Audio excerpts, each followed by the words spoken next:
Hello and welcome to the Third Sector podcast. I'm Lucinda Rouse. And I'm Emily Burt.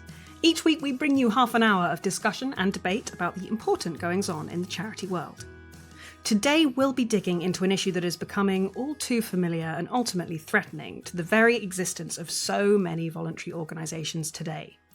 Local authority funding, or the lack of it.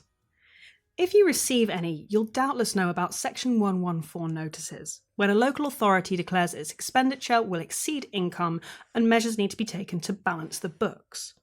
If you work in the health and care space, you'll be aware that last year integrated care boards had their operating budgets cut by 50%. Charities that rely on local government funding are bearing the brunt of this when demand and costs are simultaneously going up. This is sadly nothing new. It's certainly not, and it's a reality that Third Sector columnist Martin Edwards, who's also the chief executive of Julia's House Hospice, described recently as a vanishing symphony of commissioners trying to manage money they don't have anymore. But we're really not trying to depress you. We'd like to use this episode to, yes, paint a picture of what all this means for one charity at the coalface, and also hear about the ways in which it is adapting the way it works with other organisations in its existing ecosystem. Our guest is Emma Turner, Chief Executive of Mind in Croydon. Hi, Emma. Hi. You've been on Mind in Croydon's management team since 2014. Correct. And Chief Executive since 2022. So I'd like to hear from you what the decline of local government funding has meant for the day-to-day at Mind in Croydon over the past few years. How have your services been impacted? So I'll try and not make this too depressing for the listeners, but we find ourselves in a situation whereby in previous years we would have had a joint commissioning situation where some of our income would have been from the local authority and some of our income would have been from the local NHS. And in times where either of those parties were finding it hard to fund those services, quite often we would be able to petition the other party and they would pick up in the absence. And that very much meant that the joint commissioning needs were met for the local community and it was fairly business as usual. We found ourselves in a perfect storm in around 2020, whereby the local authority, and in relation to Mind in Croydon, that's Croydon Council, were unable to balance the books.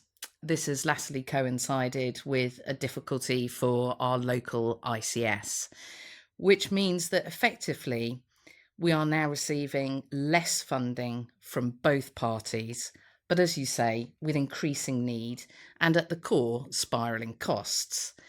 This is a huge challenge for local charities. We're a medium-sized charity and we have a fairly healthy level of reserves, but obviously reserves are earmarked for the right areas for our organisation to move forward, which is not always to be supporting, backfilling and compensating for the lack of appropriate funding for our services. So we've had to think quite creatively about how we manage to continue to deliver those services.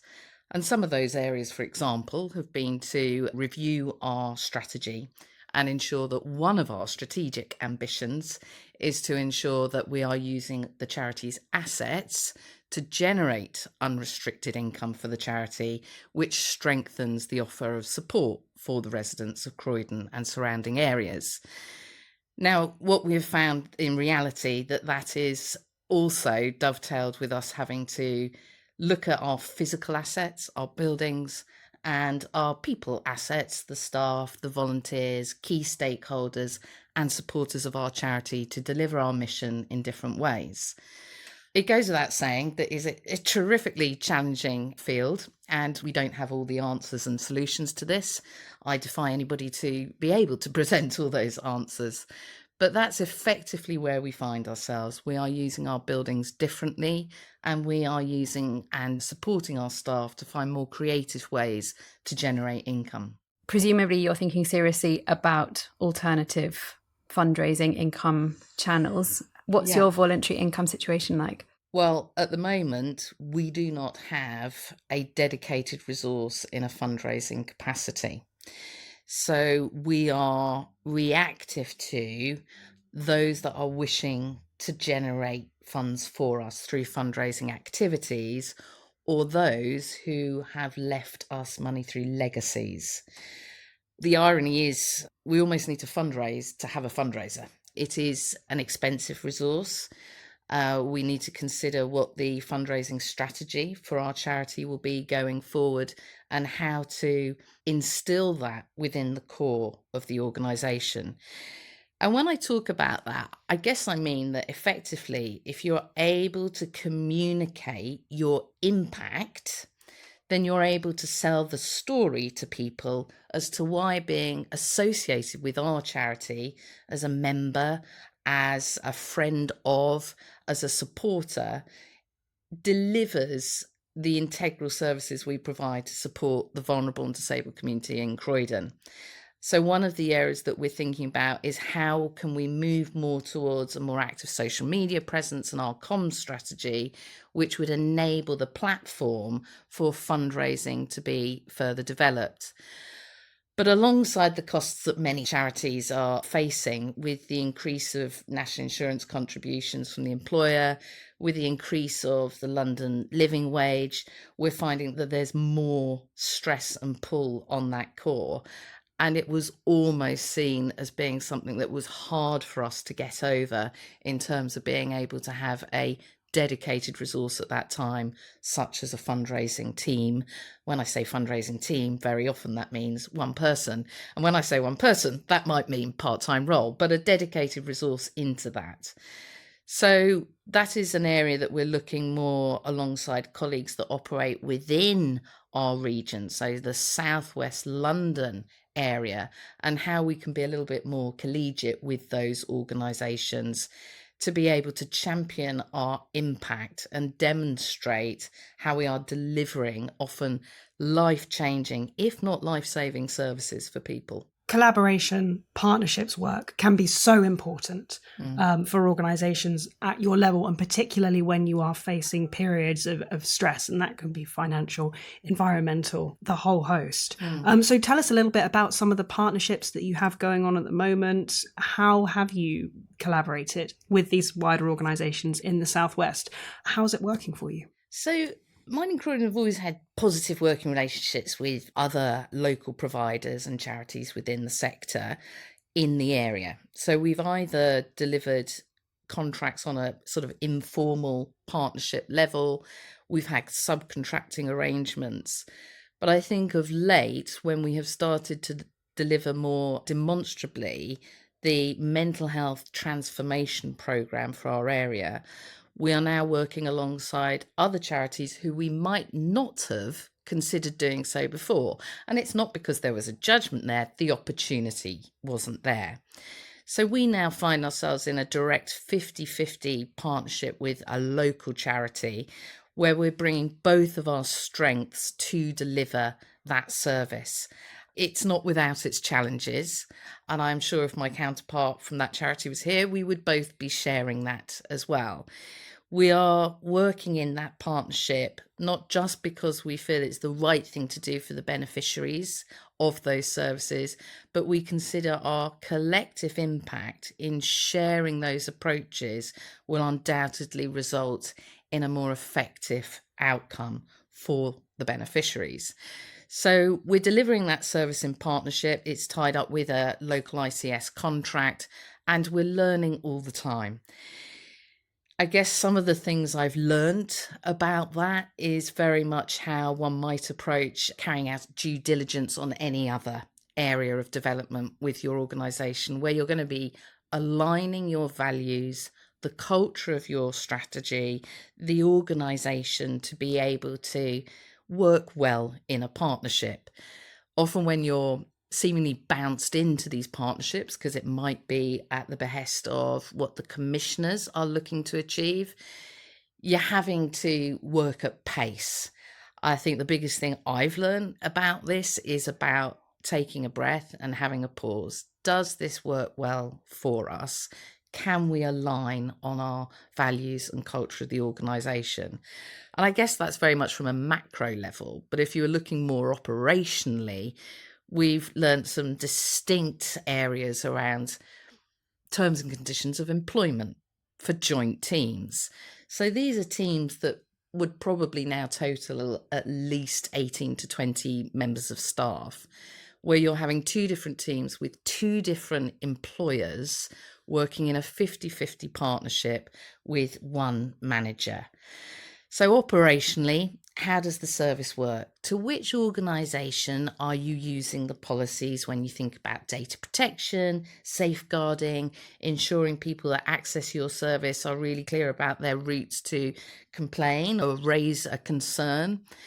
And these are areas that we've had to learn quite quickly how to adapt to. I think the staff terms and conditions on those contracts became very clear to us early on that you might have from different working hours per week, maybe one organisation with 36 hours, one with 37.5, to different annual leave entitlements, sick pay, etc., how to claim expenses. It feels all fairly pedestrian, but these are key things that we're facing as organisations at that time learning how to deliver in partnership.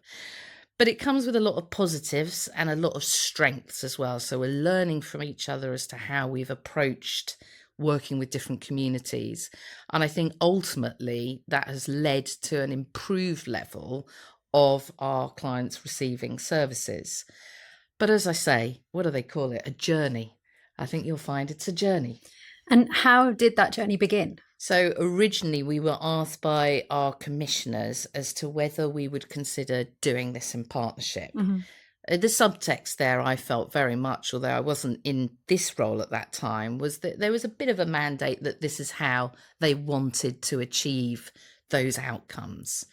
So we moved into that partnership, as I say, perhaps without taking the breath that I felt was needed at that point, just to check we were all aligned and we were good to go. The enthusiasm, the ambition, the excitement was not a question. We were both very committed to doing it. It's only when you get into the detail do you start to sort of realise some of those things were different. So we were asked to go into that, and we did so. We're still in that. And I think it's sort of 5 years into that partnership now, and looking forward to delivering the next chapter on these funded contracts together. But I guess some of the things that we were learning along the way was around having a really clear accountability, whether it's operational or from a more strategic level in terms of routine meetings, understanding who is responsible and holding the data for clients, thinking about how to report on that. And we hadn't done that before. So, this was quite a learning curve for us. So that was how that partnership originally came into being. I would also say with a couple of other partnerships, we have the fortunate position to work with other London minds. And so to a certain degree, you are kind of subscribed to the same level of values, what your mission might be. And ergo, I think there's an implicit understanding as to what the squiggle, the mind logo, what that squiggle represents for us in terms of quality, consistency, a mandate to want to partner, and how we can do that to best effect for our beneficiaries. And have any of these recent partnerships unlocked new fundraising streams or new income streams? Or is it a case of you're working in the same ecosystem that is being squeezed and squeezed and squeezed, and you're just having to share the pie and each taking smaller bits than you might have done previously? I fear it's the latter. But what I can't say about the former is that you can't prove a negative. We don't know what it would have all looked like had we not done this, right? So there's an element whereby in working in partnership with local charities and being able to talk about that work at all the various platforms and forums that we and colleagues are attending, we know that we're able to evidence an innovative approach to meeting some of those collective issues and be part of the bigger solution for local commissioners trying to achieve against those contracts and aims by doing it in partnership together. I don't know what the picture would have looked like had we not.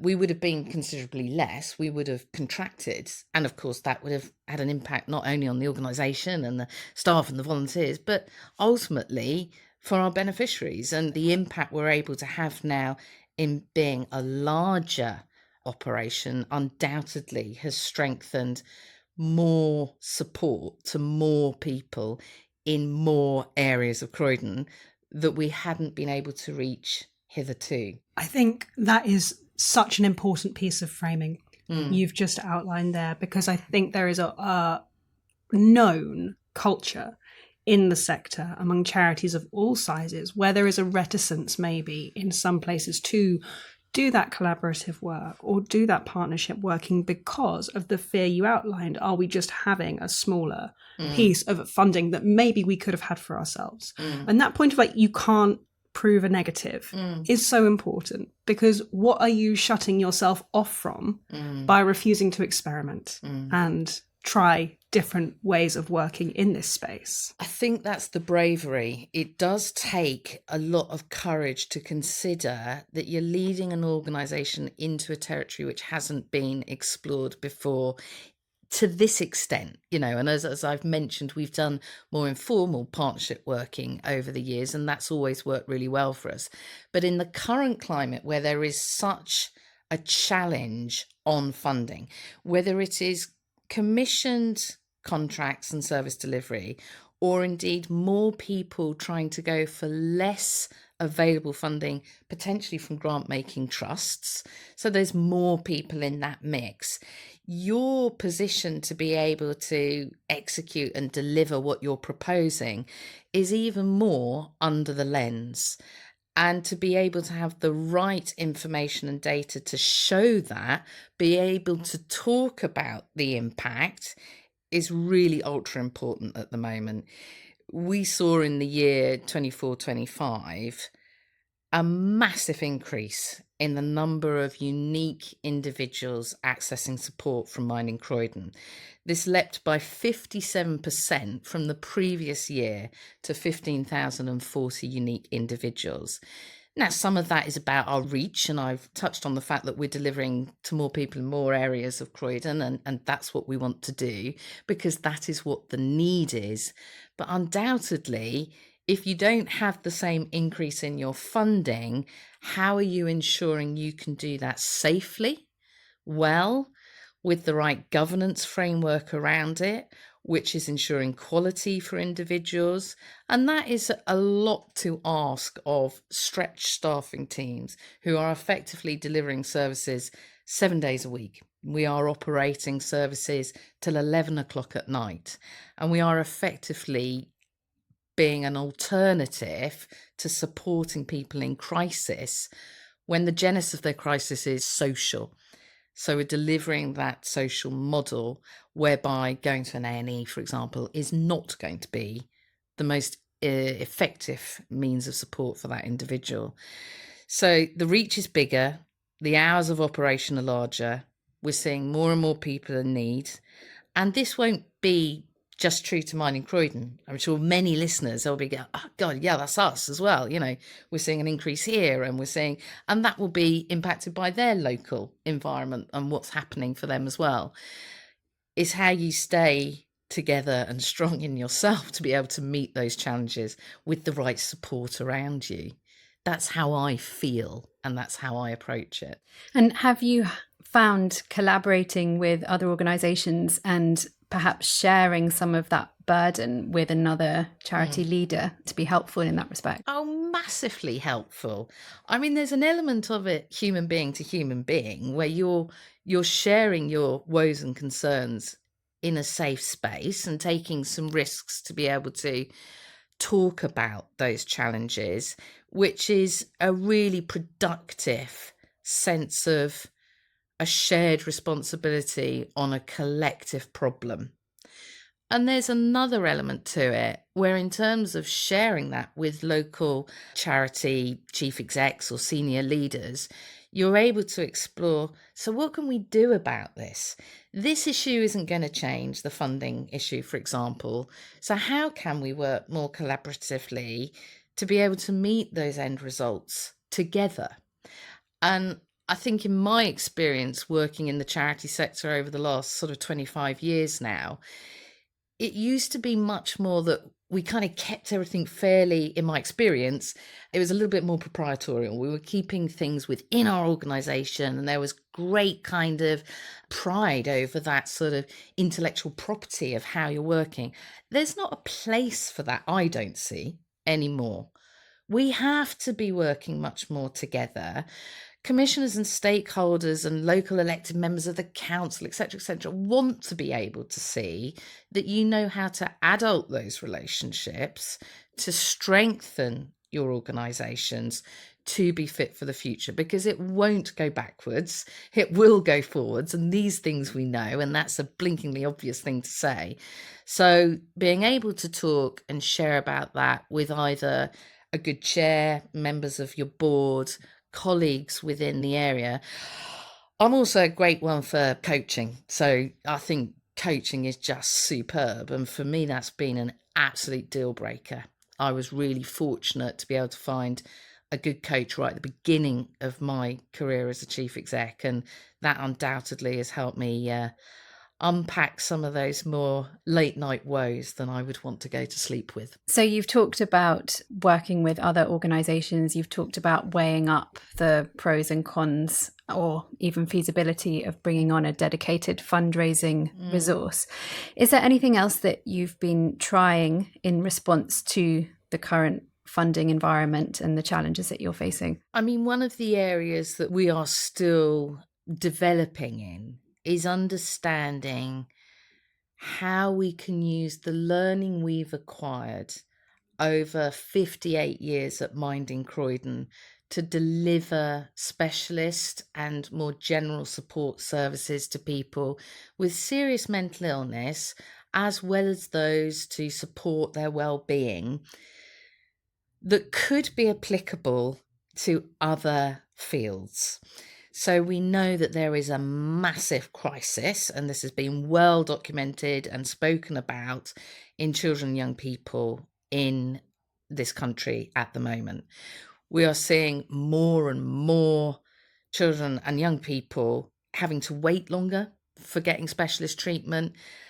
But we're also seeing more of those children and young people that would have been late teens during COVID and the pandemic coming to our services more in crisis now as a younger person in their 20s. I think if we're able to lift and shift some of that learning and consider developing our operation alongside colleagues who have got specialisms in that area and have been delivering those services for longer, to be able to kind of widen the pool of beneficiaries.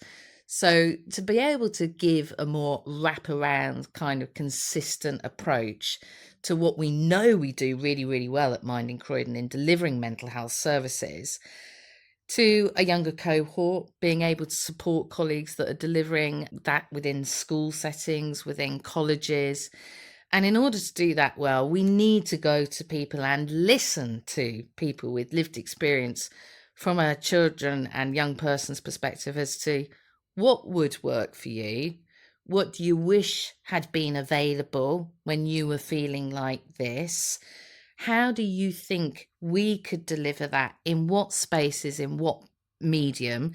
And I'm a little bit wary about just alluding to a digital offer being the panacea of all these areas, because I'm fundamentally old school, but I also believe that the face-to-face element of being able to deliver services and support to people in places that work for them, we need to listen to that and be guided. And it's all about co-production, co-design. I would say it's co-inception. Right back to the beginning, what is it that would have worked for you? Now, if we as an organisation can think more about developing our offers, we might be able to work alongside colleagues in moving into different areas. That is something for the future.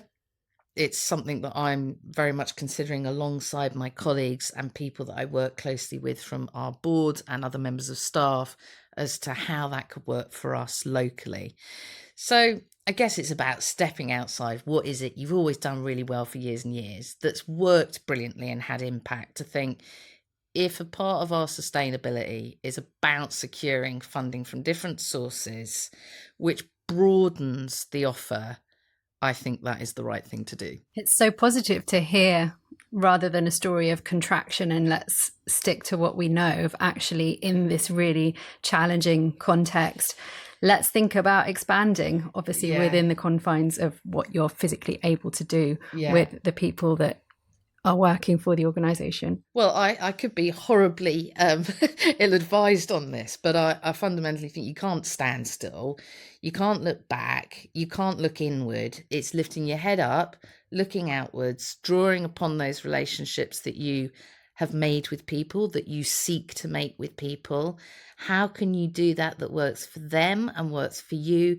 Because ultimately, and I keep referring to this, it's people who come into our buildings or people that access support online that are the ones that we are trying to make their lives just a little bit better in that moment on that one particular day, and in supporting them to have the strategies to be able to know where else they could go to for other sorts of support for their families and carers and friends. And then thinking about what you've done in the past few years, the challenges that you've been faced with, are there any lessons that you've learnt that you think it might be helpful for somebody just starting to think about, okay, how do we work better with other people in our ecosystem? How do we approach these very, very serious funding difficulties?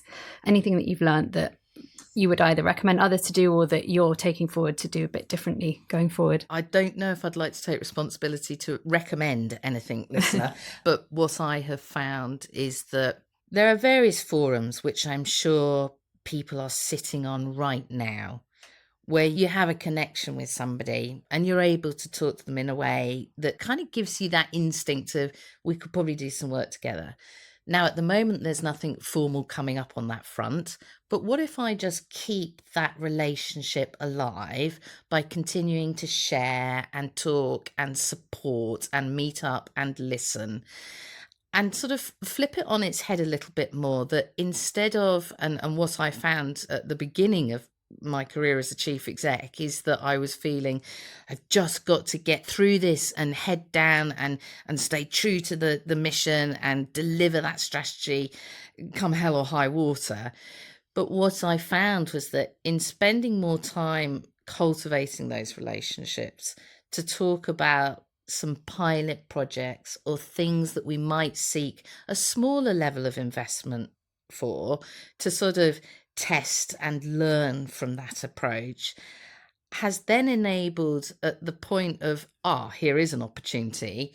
I'm going to give that person a call. Are you considering going for this? Is there something we could do together? You've already broken the back of 50% of that hard work, because you have started to develop relationally how your two organisations might align to do something together. So even though when you're head down, bum up in the absolute weeds of crisis, thinking it would be so much easier not to go to that 2-hour forum on this, that and the other, it's exactly at that moment I needed to go to that 2-hour forum on this, that and the other, because it enabled me to spend more time with those people. Even if I thought in that week, in that moment, in that time, I'm not sure I've got time to do it. It's having the kind of courage, and I'm not saying I'm always right in making these judgments, to think long term, that is where I think it will support the charity that I work alongside and represent to be sustainable in the future, if I do go and take some time to chat to that person. But not completely burn yourself out in the process of taking on too much. That's always the balance. And it's very hard not to fall into those traps. When I talk about traps, I guess it's sort of managing your working hours, looking after yourself, ensuring a weekend is a weekend, and that is a whatever those might look like, and those are non-working days for you. It is a balance now that I feel I've arrived at after 3 incredibly difficult years, where maybe I've just felt more confident about my voice in the space, about the things that I have managed to overcome, and how I've been able to do that alongside my colleagues, that you've got that I don't want to sound Lord of the Rings about it, but that sort of fellowship. People are supporting because you're sharing and understanding where you're going with it. So yes, there's always the risk to be thinking about things a little bit too much at certain times where you think, I need to wind down. I need to have the strength to go in tomorrow. I think that's about knowing yourself, how you approach your leadership style and what works for you and the organisation. Because creating boundaries for yourself and creating balance in your work life is also absolutely vital if you want to do the kind of big picture strategic thinking. Absolutely. That this environment demands. Yeah. It is not getting easier anytime soon. No. So being in a race to the bottom mindset of thinking I have to constantly push harder, faster, quicker is only going to land you in a place where really nothing is getting done. And I think it has such a detrimental impact on senior leaders' well-being. And I've been fortunate to be supported by a team and a board who have looked at what are those issues, Emma, keeping you away from that bigger thinking. And at the time I thought, I don't have time for that bigger thinking. I'm just trying to do this thing. And now I sort of think we've got things in place which does enable me to stand and stare and just think about, okay, so maybe if I do that, might work, it might not, but at least I've got somebody I can go to talk to about it. And I think ultimately in 1 year's time, I want to be at this place, 2 years' time, I want to be there. And that is because I'm thinking always, as I'm sure a lot of people are who are in senior leadership roles within their charities today, about the future. I feel I've been handed such a precious charity to look after. And at first it became very overwhelming to think that it's all on me. Oh my God, I can't let this thing fold and it's on me.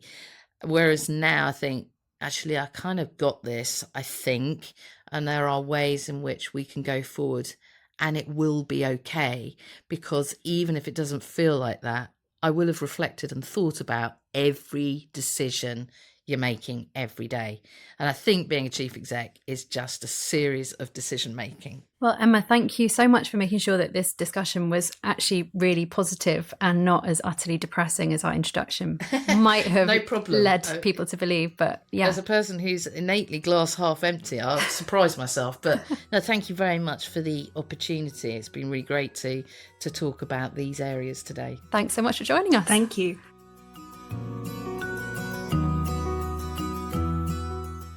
We hope you enjoyed our discussion with Emma. And that's it for this episode. From all of us at Third Sector, thank you so much for listening. Our producer is Nav Powell.